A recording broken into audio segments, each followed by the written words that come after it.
Yes, மக்களே, always hope for the best because History tells us that powerful people come from powerful places.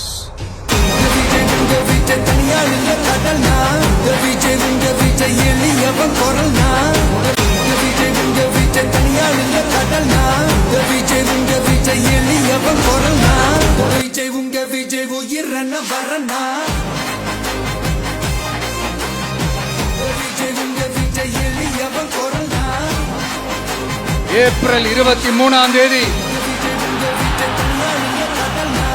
காலையில சும்மா பக்காவா ready ஆயிட்டு வீட்டுல இருக்கிற சாமியெல்லாம் கும்பிட்டுட்டு உங்க ஓட்டர் ஐடி கார்டை கையில எடுத்துக்கிட்டு முதல்ல பூத்துல போய் நின்னு அந்த விசில் சின்னத்துக்கு நேரா இருக்கிற அந்த பட்டனை ஒரு அழுத்துங்க.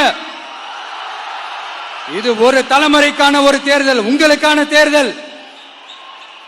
தேவையான விமர்சனமும் தேவையில்லாத எதிர்ப்பும் தான் நம்மளை ஓட வைக்கும். ஜெயிக்கணும்ன்ற வெறி இருக்கிற எல்லாருக்குள்ளேயும் ஒரு போட்டியாளர் இருக்கணும். அந்த போட்டியாளர் நீங்களாக தான் இருக்கணும். நீங்கள் தான் எதிரி, நீங்கள் தான் போட்டி, நீங்கள் அடுத்தவங்களெல்லாம் அந்த மாதிரி பார்க்கணும்னு அவசியமே இல்லை. அப்போ உங்கள் உயரம் என்னன்னு உங்களுக்கே தெரியாமல் போயிடும். Compete with yourself, only that will make. Cinema விட்டு ஏன் போறீங்க அப்படின்ட்டு நிறைய பேர் கேட்குறாங்க.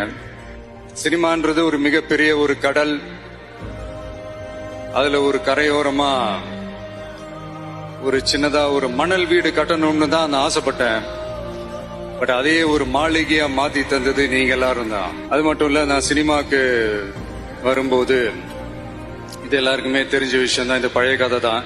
நான் ஃபேஸ் பண்ணாத விமர்சனங்கள் இல்லை, நான் ஃபேஸ் பண்ணாத அவமானங்கள் இல்லை, இந்த மாதிரி நிறைய காயங்கள், அதெல்லாம் தாண்டி தான் வந்திருக்கிறோம்.